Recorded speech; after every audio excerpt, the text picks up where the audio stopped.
ಪಿತಾಮಹರಿಗೆ ನಮೋ ನಮಃ. ಧನುರ್ವಿದ್ಯ ಪಾರಾಂಗದ ಗುರು ಸಭಾಂಗಣಕ್ಕೆ ಕೇಸರಿಯಂತೆ ಕೊಂಗಳಿಸುತ್ತಿರುವ ಗುರು ದ್ರೋಣಾಚಾರ್ಯರಿಗೆ ನಮೋ ನಮಃ. ಸಕಲ ವೇದಾಂತ ಸಾಗರ, ಭಕ್ತಿಯ ಸುಂದರ, ಮಮತೆಯ ಮಂದಾರ ಚಿಕ್ಕಪ್ಪ ವಿದುರ ಮಹಾಶಯರಿಗೆ ನಮೋ ನಮಃ. ಜನಕ ಭಟ್ಟ ಭೀಮನ ಗುಂಡಿಗೆಯನ್ನು ಸೀಳಿ ಬೀಸಿ ರಕ್ತವನ್ನು ಪಾನ ಮಾಡಲು ಸಿದ್ಧವಿರುವ ಸಹೋದರ ದುಶ್ಯಾಸನ ಏಳುರಾಜ ಎಲಗಟ್ಟಿ ಮೆಲ್ಲುವ ಭಾವ ಸಿಂಧು ರಾಜ ಅಪೂರ್ವ ಬಿಲ್ಲಾಳು ಕೆಚ್ಚನೆ ಕಟ್ಟಾಳು ಈ ಕೌರವೇಶ್ವರನ ಕಣ್ಮಣಿ ನನ್ನ ಪ್ರಾಣ ಮಿತ್ರ ಅಮರಾಧಿಪ ಕರ್ಣ ಪ್ರಜ್ವಲಿಸಿ ಉರಿಯುತ್ತಿರುವ ದಾವಾಗ್ಲಿಗೆ ಸೇಡ ಮಹಾಜ್ಯವನ್ನೆರಡು ಕ್ಷಣ ಕ್ಷಣಕ್ಕೂ ಈ ಗುರು ಸಾಮ್ರಾಜ್ಯವನ್ನು ಮುನ್ನಡೆಸುತ್ತಿರುವ ನನ್ನ ಸೋದರ ಮಾವ ಶಕುನಿ. ಎಂತಹ ವೀರ ರತ್ನಗಳು ಈ ನನ್ನ ಗುರುರಾಜಲಕ್ಷ್ಮಿ ಮಣಿಮಂಟಪದಲ್ಲಿ ಶೋಭಿಸುತ್ತಿರುವಾಗ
Dale,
ಭೀಷ್ಮ ದ್ರೋಣಾದಿಗಳ ಕಣ್ಮುಂದೆ ಬೆಳೆದ ನಮಗೆ, ಅವರು ಕಣ್ಮುಂದೆ ಬೆಳೆದ ನಮಗೆ ಏಕೆ ಆ ಚಿಂತೆ? ಶ್ರೀಕೃಷ್ಣ ಪರಮಾತ್ಮನ ಸಭೆಗೆ ಆಗಮಿಸುತ್ತಿರುವರು. ಆತ ಅವನ ಪುರುಷೋತ್ತಮ, ಅವನಾರಿಗೆ ಪುರುಷೋತ್ತಮ, ರಾಜಾದಿ ರಾಜ, ನಾನು ಗುರು ಚಕ್ರೇಶ್ವರ. ನಾನಿರುವಲ್ಲಿ ನೆಟ್ಟಗೆ ನನ್ನ ಅರಮನೆಗೆ ಬಾರದೆ ಅವನ ಹುಟ್ಟುಗುಣಕ್ಕನುಸುವ ಆಳವಾಗಿ ಈ ವಿದುರನ ಮನೆಗೆ ಹೋದನಂತೆ.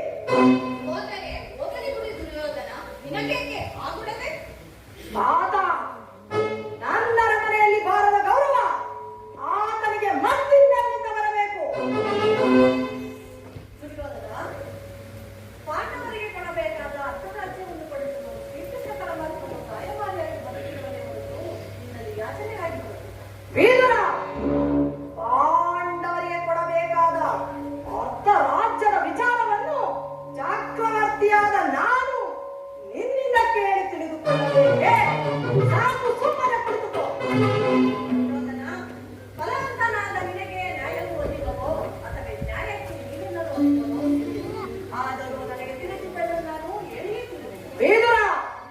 ಈರರಿಂದ ಪ್ರವೃತ್ತನಾದ ಈ ಚಕ್ರಾಧೀಶ್ವರನಿಗೆ ಈ ದಾಸಿ ಪುತ್ರನ ನೀತಿ ವಚನ ಅನವಶ್ಯಕ. ಹಿರಿಯವನು ಪೂಜ್ಯನು ಎಂದು ಸುಮ್ಮನೆ ಸಹನೆಯಿಂದ ಕುಳಿತಿದ್ದರೆ ನೀತಿ ಮೀರಿ ಮಾತನಾಡುತ್ತಿರುವೆಯಾ? ಸಹೋದರ ದುಶ್ಯಾಸನ, ವಿದುರನನ್ನು ಸಭೆಯಿಂದ ಹೊರಡಿಸು. ನಮ್ಮಣ್ಣನ ಮಾತಿಗೆ ಪ್ರತಿ ಉತ್ತರ ಕೊಡುವೆಯಾ? ಈ ಸಮಯವನ್ನು ಬಿಟ್ಟು ಹೀಗೆ ಹೊರಡು.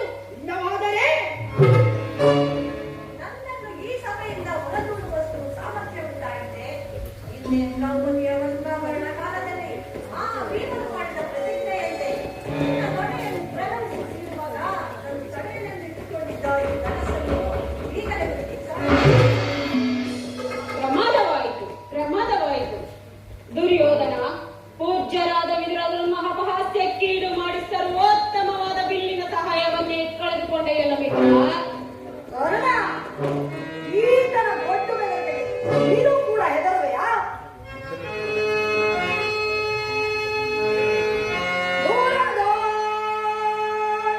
ಪಾರ್ಥನ ಶಿರವಂತರಿದು ಶಮದಮನಾದು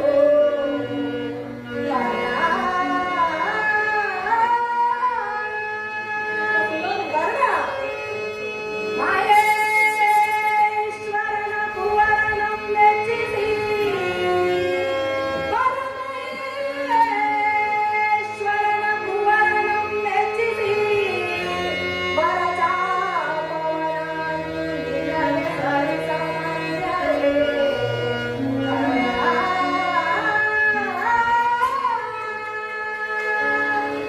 ಕರ್ಣ, ಈತನ ಗೊಡ್ಡು ಬೆದರಿಕೆಗೆ ನೀನು ಕೂಡ ಹೆದರುವೆಯಾ? ಈತನ ಒಂದು ಬಿಲ್ಲು ಓಡರೇನಾಯಿತು. ನಮ್ಮ ಶಸ್ತ್ರಾಗಾರದಲ್ಲಿ ಸಾವಿರಾರು ಬಿಲ್ಲುಗಳಿರುವು. ಅದು ಹಾಗಿರಲಿ, ಈತನು ಎಂದಾದರೂ ಬಿಲ್ಲನ್ನಿಡಿದು ಯುದ್ಧ ಮಾಡಿರುವುದನ್ನು ನೋಡಿರುವುದಾ? ಈಗ ಎಲ್ಲರೂ ಕೇಳಿರಿ. ದೂತನಾಗಿ ಬರುತ್ತಿರುವ ಕೃಷ್ಣನಿಗೆ ನನ್ನ ಸಭೆಯಲ್ಲಿ ಯಾರಾದರೂ ಎದ್ದು ನಿಂತು ನಮಸ್ಕರಿಸಿದ್ದೇ ಆದರೆ ಅವರು ಸಭೆಯನ್ನು ಬಿಟ್ಟು ಹೊರಗೆ ಬರಬೇಕಾಗುವುದು. ಎಚ್ಚರ, ಇದು ರಾಜಾಜ್ಞೆ. ಸಹೋದರ ದುಶ್ಯಾಸನ, ನಮ್ಮ ಸೈನ್ಯಾಧಿಕಾರಿಗಳ ಪಟ್ಟಿಯನ್ನು ಸಿದ್ಧಪಡಿಸು ಎಂದು ಹೇಳಿದ್ದೇನಲ್ಲ, ಸಿದ್ಧಪಡಿಸಿರುವೆಯಾ? ಅದನ್ನು ಇಲ್ಲಿ ತೆಗೆದುಕೊಂಡು ಬಾ. ಆ ಕೃಷ್ಣನ್ ಇಲ್ಲಿಗೆ ಬರುವಾಗ ನಾನು ಅದನ್ನೇ ನೋಡುತ್ತಾ ಕುಳಿತಿರುವೆನು. ತೆಗೆದುಕೊಳ್ಳಿ.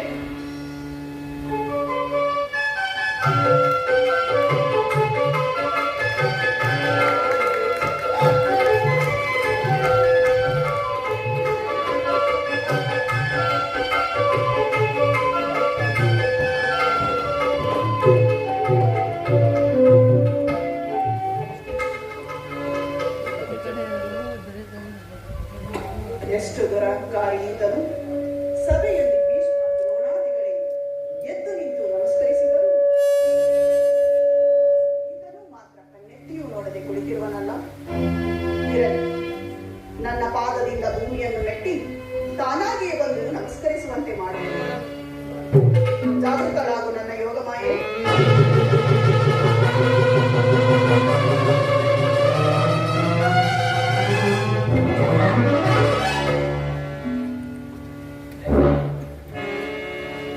ದುರ್ಯೋಧನ, ರಾಜಾಧಿರಾಜನಾದ ನೀನು ದೂತನಾಗಿ ಬಂದಿರುವ ನನ್ನ ಪಾದಕ್ಕೆ ನಮಸ್ಕರಿಸುವುದೇ? ನಾನೇ ನಿನ್ನ ಬಳಿಗೆ ಬರುತ್ತಿದ್ದೇನಲ್ಲ. ಶ್ರೇಷ್ಠ, ದೂತರಾಗಿ ಬಂದಿರುವ ನಿನ್ನಲ್ಲಿ ದೂತ ಲಕ್ಷಣಗಳು ಇವೆಯೋ ಇಲ್ಲವೋ ಎಂದು ಅಡಿಯಿಂದ ಮುಡಿಯವರೆಗೆ ಪರೀಕ್ಷಿಸಿದ ಮಾತ್ರಕ್ಕೆ ನಿನಗೆ ನಮಸ್ಕರಿಸಿದನೆಂದು ಹೆಮ್ಮೆ ಬೀಳಬೇಡ. ಒಂದು ವೇಳೆ ನಾನು ನಮಸ್ಕರಿಸಿದ್ದೇ ಆದರೆ ಅದು ಈ ಭೂಮಾತೆಗೆ ಎಂದು ತಿಳಿದುಕೋ, ನಿನಗಲ್ಲ. ಅದು ಹಾಗಿರಲಿ, ನೀನು ಬಂದ ಸಮಾಚಾರವೇನು? ಸಭೆಯಲ್ಲಿ ಭೀಷ್ಮ ದ್ರೋಣಾದಿಗಳನ್ನು ನೋಡಿಕೊಂಡು ನೀನು ಸಮ್ಮತಿಸಿದ್ದೇ ಆದರೆ ಆ ಪಾಂಡವರು ನಿನಗೊಂದು ಸಂದೇಶವನ್ನು ಕಳುಹಿಸಿರುವರು. ಪಾಂಡವರ ಸಂದೇಶ? ಶ್ರೇಷ್ಠ, ರಾಜ್ಯ ವಿಚಾರವನ್ನು ಬಿಟ್ಟು ಬೇರೆ ಏನನ್ನಾದರೂ ಕೇಳು. ಆನಂದದಿಂದ ನಿನ್ನ ಅಳಿದವರಲ್ಲಿ ಅರ್ಪಿಸುವೆನು. ಸುಯೋಧನ, ರಾಜ್ಯದ ವಿಚಾರವಿಲ್ಲದಿದ್ದರೆ ನಾನಿಲ್ಲಿಗೆ ಬರುತ್ತಲೇ ಇರಲಿಲ್ಲ. ಶ್ರೇಷ್ಠ, ರಾಜ್ಯವನ್ನು ಸಂಪಾದಿಸುವುದು ಸಾಹಸದಿಂದ, ಶೌರ್ಯದಿಂದ, ಯಾಚನೆಯಿಂದಲ್ಲ ಕೃಷ್ಣ, ಯಾಚನೆಯಿಂದಲ್ಲ. ಅದು ಹಾಗಿರಲಿ, ನೀನು ಈ ಪೀಠದಲ್ಲಿ ಕುಳಿತು.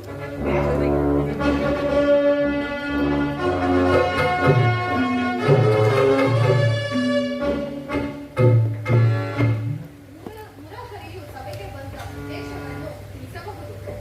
ಆಗಬಹುದು, ತಿಳಿಸುವೆ. ಪರಮ ಪೂಜ್ಯರಾದ ಆಚಾರ್ಯರೇ, ವೃದ್ಧರೇ, ಕೌರವ ಪಕ್ಷೀಯರೇ, ನಾನು ಈ ದಿನ ಪಾಂಡವರ ರಾಯಭಾರಿಯಾಗಿ ಬಂದಿದ್ದೇನೆ. ಅವರು ಕಳುಹಿಸಿರುವ ಸಂದೇಶವನ್ನು ನಿಮ್ಮ ಮುಂದಿರುವುದು ನನ್ನ ಅಭಿಮತ. ಕುರು ಪಾಂಡವರ ಭವಿಷ್ಯ ರಾಜ್ಯ ಕಾರ್ಯ ವ್ಯವಸ್ಥೆಯು ಈಗ ಇಲ್ಲಿ ನಿರ್ಣಯಿಸಲ್ಪಡಬೇಕಾಗಿರುವುದರಿಂದ ನಾನು ನಿಮ್ಮ ಮುಂದಿಡುವ ಪ್ರಶ್ನೆಗಳನ್ನ ನೀವು ಅನುಗ್ರಹಿಸಿ ಗಮನಿಸಬೇಕಾಗಿ ಬೇಡುತ್ತೇನೆ. ಈ ವಿಷಯದಲ್ಲಿ ಉಪೇಕ್ಷೆ, ಪಕ್ಷಪಾತ, ಅಸಂಬದ್ಧ ಪ್ರಲಾಪ, ಆತುರ ಮುಂತಾದ ಭಾವನೆಗಳನ್ನು ತ್ಯಜಿಸಿ ತೀರ್ಪು ಕೊಡಬೇಕಾಗಿದೆ. ಹೀಗೆ ಮಾಡದೇ ಇದ್ದ ಪಕ್ಷದಲ್ಲಿ ಮುಂದಾಗಬಹುದಾದ ಅನರ್ಥಗಳಿಗೆಲ್ಲ ನೀವೇ ಕಾರಣರಾಗಿ. ಈಗ ನಿಮ್ಮ ಮುಂದಿರುವ ಪ್ರಶ್ನೆಯು ಸಮಗ್ರ ಕ್ಷತ್ರಿಯ ರಾಜರ ಅಸ್ತಿತ್ವ ಅನಾಸ್ತಿತ್ವಗಳನ್ನು ಕುರಿತಾದದೆಂಬುದನ್ನು ತಿಳಿಯಿರಿ. ಈ ಪವಿತ್ರವಾದ ಭಾರತ ಭೂಮಿಯನ್ನು ಶಾಂತಿಯ ಅಮೃತಧಾರೆಯಿಂದ ಅಭಿಷೇಕ ಮಾಡುವಿರೋ, ಇಲ್ಲವೇ ಭಯಂಕರವಾದ ರಕ್ತಪಾತದಿಂದ ಮಾತೃಮೂರ್ತಿಯನ್ನು ತೋರಿಸುವಿರೋ? ಈ ಎರಡರಲ್ಲಿ ಒಂದು ಪ್ರಶ್ನೆಯು ಈಗ ಇಲ್ಲಿ ನಿರ್ಣಯವಾಗಬೇಕಾಗಿದೆ. ಮಿತ್ರರೇ, ಈ ಪೀಠಿಕೆಯಲ್ಲಿಯೇ ಕಾಲಹರಣ ಮಾಡದೆ ಮುಖ್ಯ ವಿಷಯಕ್ಕೆ ಬರುತ್ತೇನೆ. ಕಪಟ ದ್ಯೂತದಲ್ಲಿ ಪರಾಜಿತರಾದ ಮೇಲೆ ಸತ್ಯವಂತರು, ಧರ್ಮಶೀಲರೂ ಆದ ಪಾಂಡವರು ತಮಗೆ ನ್ಯಾಯವಾಗಿ ಬರಬೇಕ ತಮ್ಮ ಪ್ರತಿಜ್ಞೆಯಂತೆ ವನವಾಸ ಜ್ಞಾನವಾಸಗಳನ್ನು ಪೂರೈಸಿಕೊಂಡು ಹಿಂದಿರುಗಿದರಲ್ಲವೇ? ಈಗ ನಿಮ್ಮ ವಾಗ್ದಾನವು ಉಳಿದಿದೆ. ಅವರು ನನ್ನೊಡನೆ ಈ ರೀತಿಯಾದ ಸಂದೇಶವನ್ನು ಕಳುಹಿಸಿದ್ದಾರೆ. ಯಾವ ಸಂದೇಶ? ಪ್ರತಿಜ್ಞೆಯಂತೆ ನಾವು ನಡೆದುಕೊಂಡೆವು.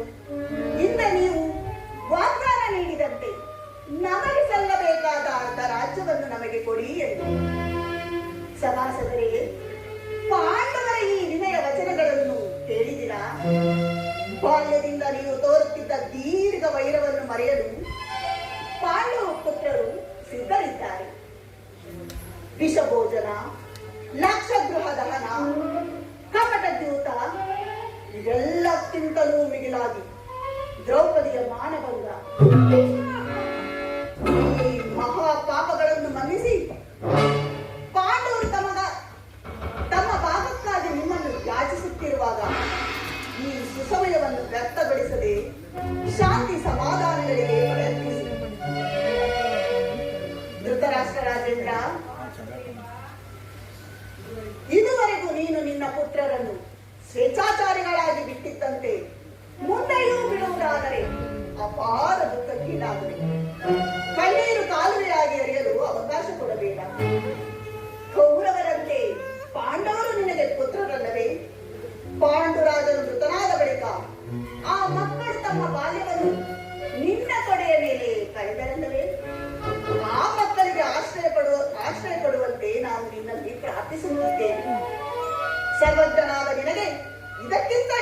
ಹೇಳುವ ಅವಶ್ಯಕವಿಲ್ಲ.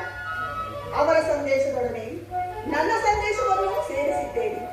ಮುಂದೆ ವಿಚಾರ, ಅವಿಚಾರ, ಕರ್ತವ್ಯ, ಅಕರ್ತವ್ಯಗಳನ್ನು ನಿರ್ಧರಿಸುವುದು ಪ್ರಾಜ್ಞರಾದ ನಿಮ್ಮೆಲ್ಲರಿಗೂ ಸೇರಿದೆ.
ಈ ರಾಜ್ಯ ಕಾರ್ಯವನ್ನು ನೀವೆಲ್ಲರೂ ಕೇಳಿದರಲ್ಲವೇ?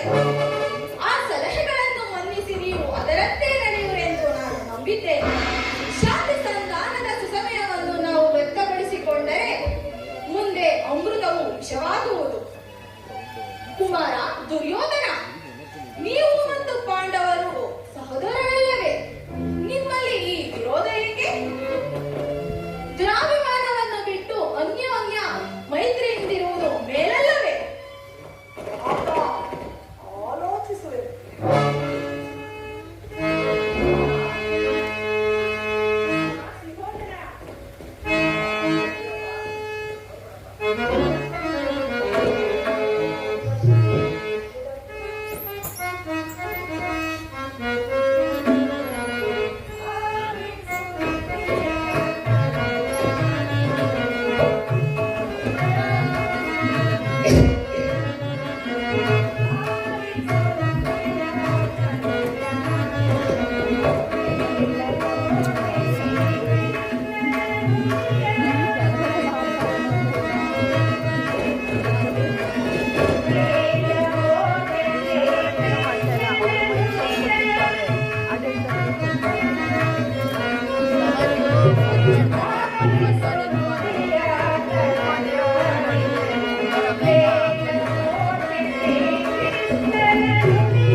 ಪಾಂಡವರು 1 ವರ್ಷ ವನವಾಸ 12 ವರ್ಷ ಅಜ್ಞಾತವಾಸವನ್ನು ಮುಗಿಸಿಕೊಂಡು ಹಸ್ತಿನಾವತಿಗೆ ಹಿಂದಿರುಗಿದರಲ್ಲದೆ ಅವರಿಗೆ ಕೊಡಬೇಕಾದ ಅರ್ಧ ರಾಜ್ಯವನ್ನು ಕೊಟ್ಟು ಸುಖದಿಂದ ಭೂಮಿಯನ್ನು ಆಳು ಕುಮಾರ. ಇದೇ ನನ್ನ ಅಭಿಪ್ರಾಯ. ಆಚಾರ್ಯರೇ, ಆಲೋಚಿಸುವೆನು. ಓಹೋ, ಯಾರು? ಓಹೋ, ವಿದುರ ಚಿಕ್ಕಪ್ಪನವರು. ನನಗೆ ಉಪದೇಶ ಮಾಡುವರಲ್ಲಿ ನೀವು ಕೂಡ ಒಬ್ಬರು. ನಡೆಯಿರಿ, ನಿಮ್ಮ ಅರಣ್ಯ ರೋದನವು. ನನ್ನ ರೋದನವು ಅರಣ್ಯ ರೋದನವೇ. ನಿನ್ನಂತವರಿಗೆ ಸದುಪದೇಶ ಮಾಡಬಾರದೆಂದು ದೊಡ್ಡವರು ಹೇಳಿದ್ದಾರೆ. ಏನೇ ಇರಲಿ, ಕೆಡುವವರನ್ನು ಕಂಡಾಗ ಉಪದೇಶ ಮಾಡುವುದು ಕರ್ತವ್ಯ. ನಾನೀಗ ಸುಮ್ಮನಿದ್ದರೆ ದೋಷ ಸಂಭವಿಸುವುದು ಕುಮಾರ, ದೋಷ ಸಂಭವಿಸುವುದು. ನೀನು ಯೌವನದ ಮದದಿಂದ ನಂಬಿತನಾಗಿರುವೆ. ರಾಜ್ಯ ಮದದಿಂದ ನಿನ್ನ ಕಿವಿಗಳು ಮುಚ್ಚಿ ಹೋಗಿವೆ. ನನ್ನ ಹಿತೋಪದೇಶಗಳಿಗೆ ಕೇಳುವುದಿಲ್ಲ.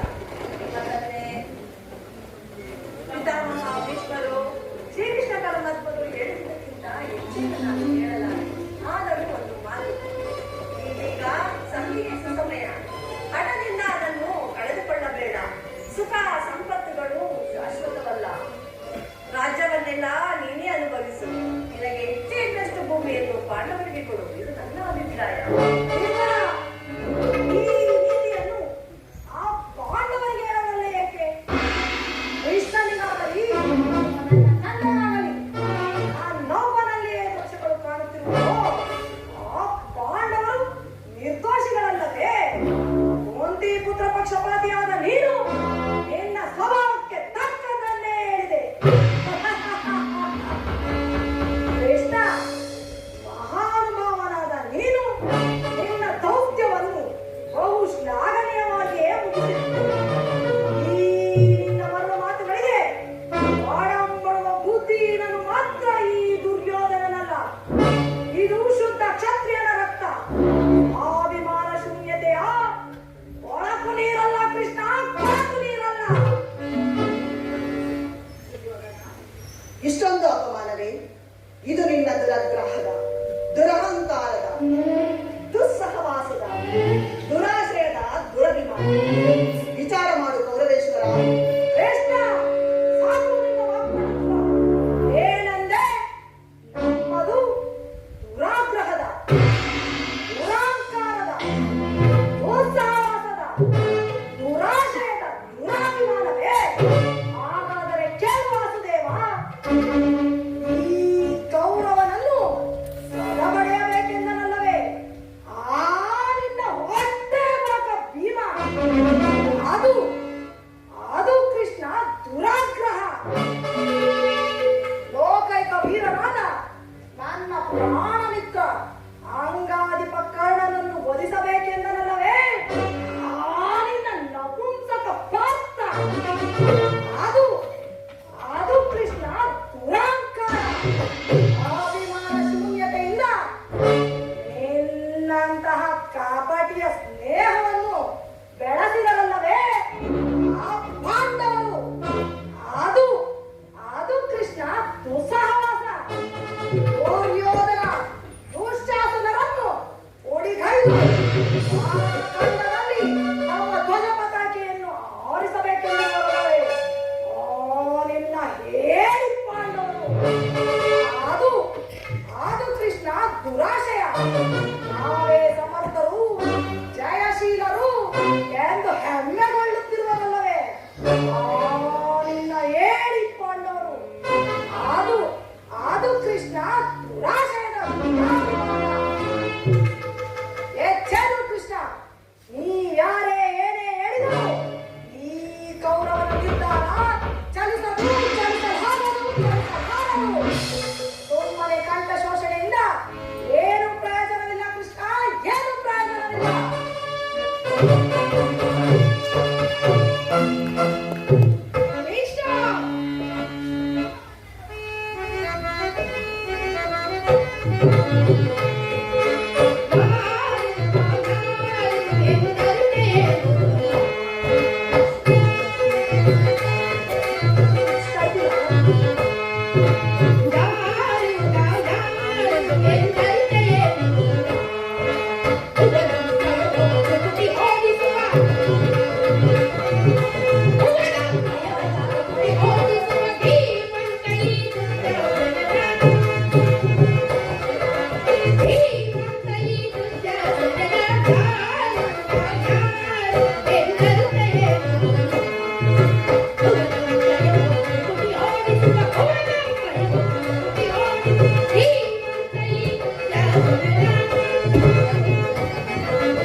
ಕೃಷ್ಣ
ಮಹಾಫಲವನ್ನೇ ಹೊಂದಿದೆ. ಶತ್ರುಗಳು ತಲೆಗಾಗಿ ನಿನ್ನ ಕ್ಷಮಾಭಿಕ್ಷೆಯನ್ನು ಬೇಡುವರು. ಮಿತ್ರರು ಪುಳಕಿತ ಗಾತ್ರರಾಗಿ ನಿನ್ನನ್ನು ಆರಂಭಿಸುವರು. ಈ ಸಾಮ್ರಾಜ್ಯ ಶಾಸನವು ನಿರಾಯಾಸವಾಗಿ ನಿನ್ನ ಕೈ ಸೇರುವುದು. ಪಾಂಡುನಂದನರೊಡನೆ ಸಮಾನ ಭಾವದಿಂದ ಪ್ರಜಾಪಾಲನೆಯ ಪವಿತ್ರ ಯಜ್ಞದಲ್ಲಿ ದೀಕ್ಷಿತನಾಗು. ಆಗ ವಿಶ್ವ ಜಗತ್ತಿನಲ್ಲಿ ನೀನು ಆದರ್ಶ ಅಪ್ರತಿಮನೆನಿಸುವೆ. ಮಾನವ ಜಗತ್ತು ನಿನ್ನನ್ನು ಆದರ್ಶ ನರಪತಿ ಎಂದು ಕೊಂಡಾಡುವುದು.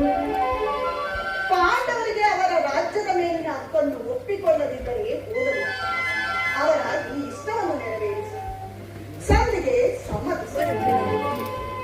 ದಾನವರಿಗೆ ಯದುಪತಿ ಕೇವಲ ಪಾಂಡವರ ಸಲುವಾಗಿ ಅಲ್ಲ, ಅರ್ಥಾರ ಸಲುವಾಗಿ, ನಿಮ್ಮಗಳ ಸಲುವಾಗಿ ಮುಂದೊದಗುವ ಭೀಷಣ ಯುದ್ಧದಲ್ಲಿ ಮಾನವ ಕೋಟಿಯನ್ನು ಉತ್ತರಿಸುವ ಸಲುವಾಗಿ ಇಂದು ನಿನ್ನಲ್ಲಿ ಸಂಧಿ ಭಿಕ್ಷೆಯನ್ನು ಬೇಡುತ್ತೇವೆ. ಭಿಕ್ಷಾ ಪ್ರದಾನ ಮಾಡು ಗೌರವೇಶ್ವರ.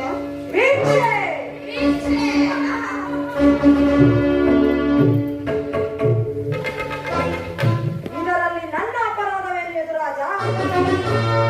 ಪಾಂಡವರು ಚೂಚಾಡಿ ರಾಜ್ಯಾದಿ ಸಂಪತ್ತನ್ನು ಕಳೆದುಕೊಂಡಿತ್ತು ನನ್ನ ತಪ್ಪೇ. ಸತ್ಯ ಪರಿಪಾಲನೆಗಾಗಿ ವನವನಕ್ಕೆ ತೆರಳಿತು ಹಾಗಾದರೆ ಕೇಳು ವಾಸುದೇವ, ಈ ವಿಸ್ತಾರವಾದ ಸಾಮ್ರಾಜ್ಯವನ್ನು ಆಸನ ಮಾಡಲು ಈ ದುರ್ಯೋಧನನ ಹೊರತಾಗಿ ಮತ್ತಾರಿಂದಲೂ ಸಾಧ್ಯವಿಲ್ಲ. ಪಾಂಡವರಿಗೆ ಭಿಕ್ಷಾವೃತ್ತಿಯೇ ಯೋಗ್ಯವಾದ ಜೀವನ. ಧರ್ಮವೀರುಗಳಾದ ಅವರ ಕೈಯಲ್ಲಿ ಈ ವಿಫಲವಾದ ಸಾಮ್ರಾಜ್ಯವನ್ನು ಒಪ್ಪಿಸುವ ಅಪಮಾನ ನನ್ನಿಂದಾಗದು ಕೃಷ್ಣ, ನನ್ನಿಂದಾಗದು. ಯುದ್ಧದ ಭಯವನ್ನು ತೋರುವೆ ಜನಾರ್ದನ. ಯುದ್ಧವು ಕ್ಷತ್ರಿಯನ ಅರ್ಥ, ಕಾಮ, ಮೋಕ್ಷ ಮತ್ತು ಜೀವನದ ಏಕಮಾತ್ರ ಸಾಧನೆ. ಯುದ್ಧದಿಂದ ಕ್ಷತ್ರಿಯನೆಂದಿಗೂ ಭಯಪಡುವುದಿಲ್ಲ, ಭಯಪಡಲಾರದು. ಸ್ಥಿರನಾಗು ದುರ್ಯೋಧನ. ನಿನ್ನ ಅಭಿಷ್ಟವು ಯುದ್ಧವಾದರೆ ಅಗತ್ಯವಾಗಿ ನೀನು ಅದನ್ನೇ ಹೊಂದು. ಆದರೆ ಇದು ನಿನ್ನ ಯುದ್ಧವಲ್ಲ, ಭಯಂಕರ ಆತ್ಮಹತ್ಯೆ, ಪಾಪಾಶಯ. ಗುರುಕುಲ ಕಳಂಕ ಸ್ವರೂಪನೇ, ನಿನ್ನ ಅಪರಾಧಗಳು ಏನೆಂದು ಕೇಳುವೆಯಾ? ಏನೆಂದು ಹೇಳುವೆಯೋ? ನಿನ್ನ ಅಪರಾಧಗಳು ಅಗಣ್ಯ. ರಾಜಸೂಯ ಯಾಗದಲ್ಲಿ ಪಾಂಡವರ ಸಂಪತ್ತನ್ನು ನೋಡಿ ಕೊರುಗಿದ ನೀನು ಶಕುನಿಯ ಸಲಹೆಯಂತೆ ಯುಧಿಷ್ಠಿರನನ್ನು ಕಪಟ ದೂತ ಕೇಳಿದುದನ್ನು ಮರೆತೆಯ? ಸಹೋದರರ ಪತ್ನಿಯನ್ನು ತುಂಬಿದ ರಾಜಸಭೆಗೆ ಎಳೆತರಿಸಿ ನೀನು ಮಾಡಿದ ಅವಾಚ್ಯ ಅಪರಾಧಗಳು ಪ್ರಳಯ ಕಾಲದ ಧೂಮಕೇತುವಿನಂತೆ ನಿನ್ನ ನೀಚ ಸ್ಮೃತಿಯನ್ನು ಹಿಂಬಾಲಿಸುವುದೆಂಬುದನ್ನು ಮರೆಯಬೇಡ. ಏನು ನಿನ್ನ ಭ್ರಮೆ? ವಾರಣಾವತಗಾರಗಿನ ಮನೆ, ಏಕಚಕ್ರ ನಗರದಲ್ಲಿ ಕುಂತಿಗಾದ ಬಂಧುವ, ವಿಷಪ್ರಾಶಾನ, ಸರ್ಪಗಂಡ ಇವೆಲ್ಲವನ್ನು ಮರೆತೆಯಾ?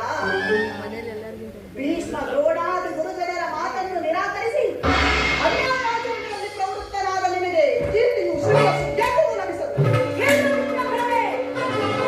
ಕೆಟ್ಟರೂ ಸರಿಯೇ, ಒಟ್ಟ ಕಡೆಯದಾಗಿ ಓಡಿಗಟ್ಟಲೇಬೇಕೆಂದು ಒಟ್ಟು ಹಿಡಿದ ಈ ಧೀರಂತ ಎಚ್ಚತೆಯ ಕಟ್ಟಾಳು ಕೌರವೇಶ್ವರನನ್ನು ಕಂಡು ಕೆಳಕಿ ಕೇಕೆ ನಕ್ಕನಲ್ಲವೇ ನಿನ್ನ ಪಾಂಡವರ ಸತಿ ಪಾಂಚಾಲಿ ಅಂದೇ ಕೊಟ್ಟೆನು ಕೃಷ್ಣ. ಚಲ ಚಲವೆಂಬ ವಜ್ರ ಧ್ವಜಗಳನ್ನು ಭೂತ ಪ್ರೇತಗಳಿಗೆ ಒಡೆಯನಾದ ಭೂತನಾಥೇಶ್ವರನೇ ಕದನಕ್ಕೆ ಕಾಲ್ಕೆರನ್ನು ಹರಿವಂಶದಿಂದ ಉದ್ಭವಿಸಿದ ಈ ಕುರು ಸಾಮ್ರಾಜ್ಯ ರಕ್ತದ ಮಡಿಲಿನಲ್ಲಿ ಕೊಚ್ಚಿಕೊಂಡು ಹೋದರೂ ಸರಿಯೇ. ವಿನಾದಿಯ ಅಷ್ಟೈಶ್ವರ್ಯ ಸಂಪನ್ನ ಅಭಿಮಾನಧರನೆಂಬ ನಾನು ಹಾಸನದ ಮಣ್ಣಲ್ಲಿ ಓಡುವುದು ಸರಿಯೇ. ಜಲವನ್ನು ಬಿಡೆ, ಜಲವನ್ನು ಕೊಡೆ.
Thank you.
ಓಂ ಕೃಷ್ಣ, ನಿನ್ನ ತಪ್ಪಲಿ ಪಾಂಡವರಿಗೆ ಹೇಳು, ರಾಮ ರವೇ ಸಿದ್ಧವೆಂದು.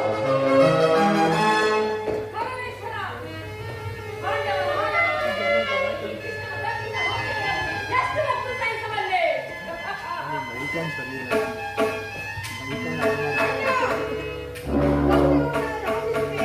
ಪಾಂಡವೆಂದರೆ ನಾನು ಮಿತ್ರಕೂಟ. ನಮ್ಮನ್ನವನ್ನೇ ತಿಂದು ಪರಿಪುಷ್ಟರಾದ ಹಿರಿದರು ನಮ್ಮ ನಿಂದನೆಗೆ ಹೇಗೆ ತದೇಕ ಚಿತ್ತರಾಗಿ ಕೇಳುತ್ತಿರುವರು. ನೋಡು ಅಣ್ಣ, ಸಮಯವು ದೊರಕಿದರೆ ಇವರೆಂತ ದ್ರೋಹ ಚಿಂತನೆಯನ್ನು ಹೆದರ್ತಕ್ಕವರೆಲ್ಲ. ನಡೆಯ ಅಣ್ಣ, ಇಂಥವರ ಬಗ್ಗೆ ನಮಗೇನು ಕೆಲಸ? ಸರಿ, ಹಾಗೆ ಹೇಳಿದೆ ಸಹೋದರ. ಈ ಶತ್ರುಗಳ ಮಧ್ಯೆ ನಮಗಿನ್ನೇನು ಕೆಲಸ? ನಡೆಯಿರಿ.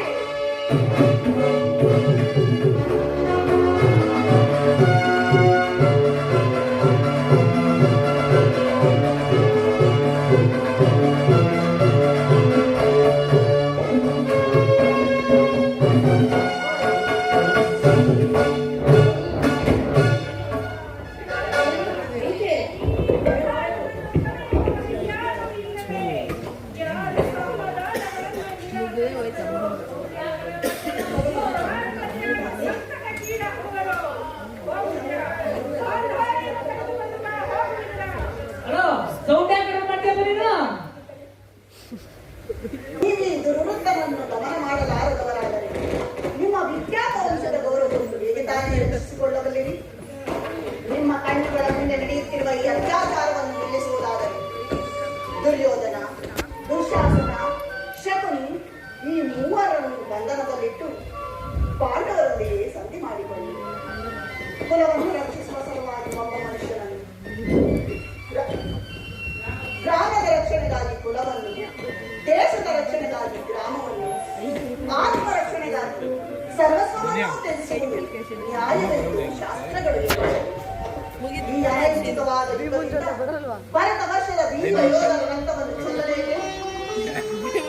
ಈ ಮಾನವ ಜಾತಿಯನ್ನು ರಕ್ತ ಪ್ರಳಯದಿಂದ ಉತ್ತರಿಸುವ ಅದೆಲ್ಲ ಆಯ್ತಾ ಗದ ಇದ್ದ ಆಯ್ತಾ ಪಾಂಡವರ ಶಿಬಿರ ಮನೆ ಇರೋದು ಗದ ಇದ್ದಾರೆ ಈಗ ಪಾಂಡವರ ಶಿಬಿರ ಆಯ್ತಾ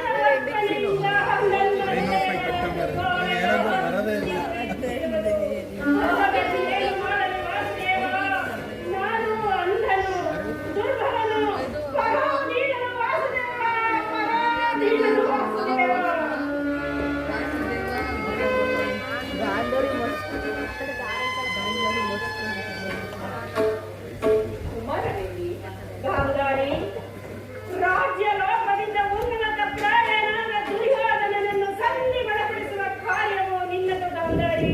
ಇದರ ಹೋಗಿದರ ಹಠಭಾಗ್ಯನನ್ನು ಮತ್ತೊಂದು ಬಾರಿ ಬರಮಾಡು. ಇವಳೊಂದು ಸಾರಿ ಕೊನೆಯ ಸಾರಿ ಹೇಳಿ ನೋಡಿ, ಹೋಗುವಿದಿರಾ? ರಾಜೇಂದ್ರ, ಪುತ್ರ ಪ್ರೇಮದಿಂದ ಕರ್ತವ್ಯ ಮೂಡಲಾದ ನೀನು ಅಖಂಡ ಸಾಮ್ರಾಜ್ಯ ಅಖಂಡ ಸಾಮ್ರಾಜ್ಯ ಬ್ಯಾಕ್ ಸೈಡ್ ಎಲ್ಲ ಬಿಟ್ಟು ಮಾತಾಡ್ತಾರೆ ಪುತ್ರ ಪ್ರೇಮದಿಂದ ಕರ್ತವ್ಯ ಮೂಡಲಾದ ನೀನು ಅಖಂಡ ಸಾಮ್ರಾಜ್ಯ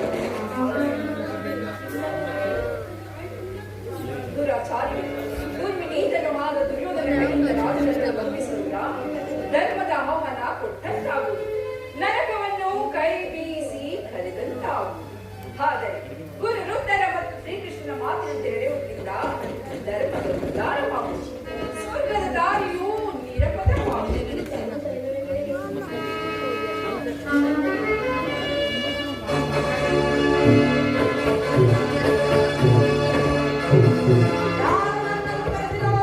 ನಾನು ನಿನ್ನ ತಾಯಿ ಕುಮಾರ.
ನಿನ್ನ ಕಲ್ಯಾಣವೇ ಹಾಗೆ ಬೇಡಿದ ಭಿಕ್ಷೆ ನಿನ್ನ ಕಣ್ಣುಗಳಿಂದ ಒಂದು ತೊಟ್ಟು ಹರಿ ನೀರು ಬೆಳಕೆದ್ದರು ಈ ತಾಯಿಯ ದೇಹದ ರಕ್ತವು ನಷ್ಟವಾಗುತ್ತಿದ್ದು ಭಾವಿಸಿ ನನ್ನ ಮಾತನ್ನು ಕೇಳು. ಈ ತಾಯಿಯ ಮಾತನ್ನು ಎಂದಿಗೂ ನಿರಾಕರಿಸಬೇಡ ಪುತ್ರ. ಪಾಂಡವರು ಸಂಧಿಯೇ ಯುದ್ಧದ ಚಿಂತೆಯನ್ನು ಬಿಡು. ಅಮ್ಮ ಪುನಃ ಅದೇ ಮಾತು. ನಿನ್ನ ಪುತ್ರನಾಗಿ ನಾನು ಕ್ಷತ್ರಿಯ ಧರ್ಮವನ್ನು ತ್ಯಜಿಸದೆ ಇಲ್ಲ. ಜಗತ್ತೆಲ್ಲ ಪ್ರತಿಭಟಿಸಿದರೂ ಈ ದುರ್ಯೋಧನನು ಧರ್ಮಚ್ಯುತನಾಗುವುದಿಲ್ಲ. ಯುದ್ಧವು ಕ್ಷತ್ರಿಯನ ಧರ್ಮ. ಅಮ್ಮ ರಾಜ್ಯವನ್ನು ಅಪೇಕ್ಷಿಸುವುದಾದರೆ ಅದು ದೊರಕುವುದು ಯುದ್ಧದಲ್ಲಿ ಮಾತ್ರ. ಕೃಷ್ಣ, ಇದೆನ್ನ ಕಡೆ ಸಂದೇಶ. ನಾವು ಸಮಯಜ್ಞದಲ್ಲಿ ದೀಕ್ಷಿತರು. ಪಾಂಡವರು ರಾಜ್ಯವನ್ನು ಅಪೇಕ್ಷಿಸುವುದಾದರೆ ಅದು ದೊರಕುವುದು ರಣಾಂಗಣದಲ್ಲಿ, ಶಸ್ತ್ರಾಸ್ತ್ರಗಳ ಆಸ್ವಾದನದಲ್ಲಿ, ರಸಿಕರ ವೀರಘೋಷದಲ್ಲಿ. ಸಮಯವೇ ಇಲ್ಲ. ಅದರ ಸುಳಿಯಿಂದ ಉನ್ಮತನಾದವನಿಗೆ ಧರ್ಮಾಚರಣೆ ಸಮಯವಿಲ್ಲ. ಮೂರ್ಖ ಸುಯೋಧನ ಕೈಯು ಹಠವಾಗಿದ್ದು ಮರ ಎಷ್ಟೊಂದು ಆಸಾನಿಯಿಂದ ಕೂಡಿದನಾಗಿ ಅಖಂಡ ಸಾಮ್ರಾಜ್ಯ ಆಳುವೆಯ. ನೀನು ನಾಶವನ್ನು ಹೊಂದುವೆ. ಸಂಗಡ ಗುರುಕುಲ ಭೂಮಿ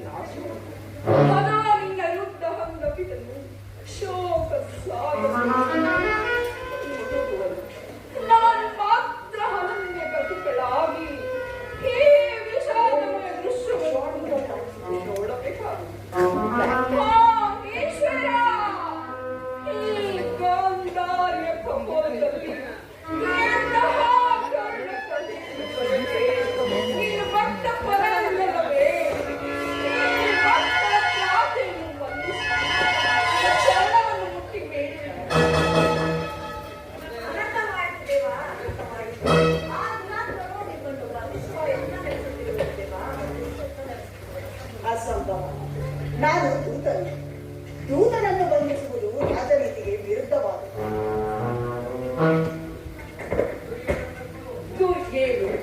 ದುರ್ಯೋಧನ ದರ್ಪವು ಇಷ್ಟೊಂದು ಮೀರಿದೆ. ವಾಸುದೇವ, ಕೈ ಜೋಡಿಸಿ ಬೇಡಿವೆನು, ಏನಿಲ್ಲಿಂದ ಕೂಡಲೇ ಹೊರಟು ಸಜ್ಜನರಿಂದ ಪರಿತಕ್ತವಾದ ದೇಹಗಳು ಏ ಪಾಪವೇದ ರಾಜಸಭೆಯಲ್ಲಿ ಒಂದು ಕ್ಷಣವಿಲ್ಲ ಬೇಡ, ಹೊರಟು ಹೋಗು.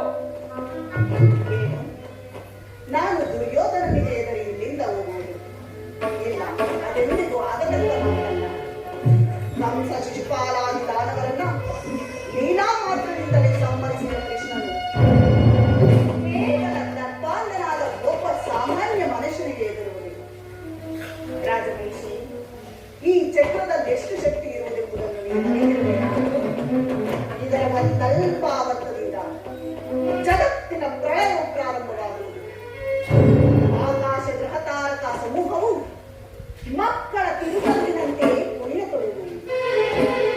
ಕೋಟಿ ಕೋಟಿ ದುರ್ಯೋಧನರು ಗತಪ್ರಾಯರಾಗಿ ಮಣ್ಣಲ್ಲಿ ಓಡಾಡುವರು. ಇಂತಹ ನಾನು ದುರ್ಯೋಧನನಿಗೆ ಪ್ರೀತನಾಗಲಿ. ಭಯವಿಲ್ಲ ಪ್ರಭು, ದಾನವ ವಿಜಯ ಎನ್ನುವುದಕ್ಕೆ ಶತ್ರುಗಳ ಭಯವೇ, ಜಗತ್ತ ರಕ್ಷಕನಿಗೆ ಪರಾಪಕ್ಷದ ಪರಾಜಯವೇ, ಗದ ಚಕ್ರ ಪಾಣಿಗೆ ವಿರೋಧಿಗಳ ಚಿಂತೆ. ನಾನು ಭಯಭಾವನೆ ಹೇಳುತ್ತಿಲ್ಲ. ನನ್ನ ಸಮ್ಮುಖದಲ್ಲಿ ಈ ಗುರುವಿನ ಹವೇಳನನ್ನು ಅದೋ ನನ್ನ ಕುಲಂಗನ ಕೈಯಿಂದ ಹೊರಟು ಹೋಗು. ನೀನು ಭಕ್ತ ಪರಾಧನವೇ, ಈ ಭಕ್ತರ ಪ್ರಾರ್ಥನೆಯನ್ನು ಮನ್ನಿಸು. ನನ್ನ ಚರಣವನ್ನು ಮುಟ್ಟಿ ಬೇಡುವ ನೀ ಸ್ಥಾನ ತ್ಯಾಗ ಮಾಡು ಕೃಷ್ಣ. ಹೇಳುತ್ತಾನೆ.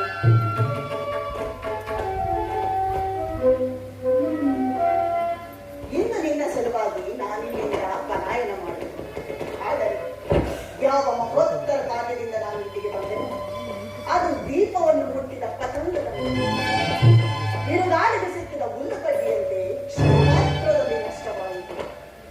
ದುರ್ಯೋಧನನನ್ನು ನನ್ನ ಪ್ರಿಯ ಬಂಧುವಿನಂತೆ ಆನಂದಿಸಲು ಆದರವನ ಔದತ್ಯವು ಗೆಳೆತನದ ನನ್ನ ವರದಾಸ್ತವನ್ನು ವೈದ್ಯ ವಜ್ರಮುಷ್ಟಿಯನ್ನಾಗಿ ಮಾರ್ಪಡಿಸಿ ಈ ರಾಜಸಭೆಯ ಶಾಂತ ವಾತಾವರಣದಿಂದ ನನ್ನ ಹೃದಯದ ಶಾಂತ ಕಪೋಟವು ರೆಕ್ಕೆಗಳು ಮುಟ್ಟಿ ಆರುವ ಮೊದಲೇ ದುರ್ಮರಣಕ್ಕೀಡಾಗಿದೆ.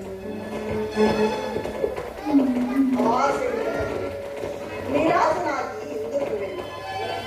ಆದರೂ ಚಿಂತೆ ಇಲ್ಲ ರಾಜಮಹಿಷಿ, ಇಂದು ನಿನ್ನ ಸಲುವಾಗಿ ನಾನಿಲ್ಲಿಂದ ಪಲಾಯನ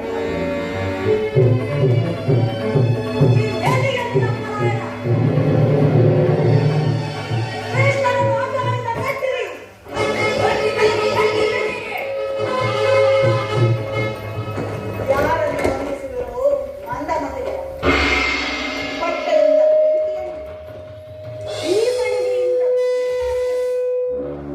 ಮರಳಿನಿಂದ ಸಾಗರವನ್ನು ಪ್ರತಿಬಂಧಿಸಲು ಇಚ್ಛಿಸುವೆಯಾ? ವ್ಯರ್ಥ, ನಿನ್ನಿಂದ ಆಗುವುದಿಲ್ಲ.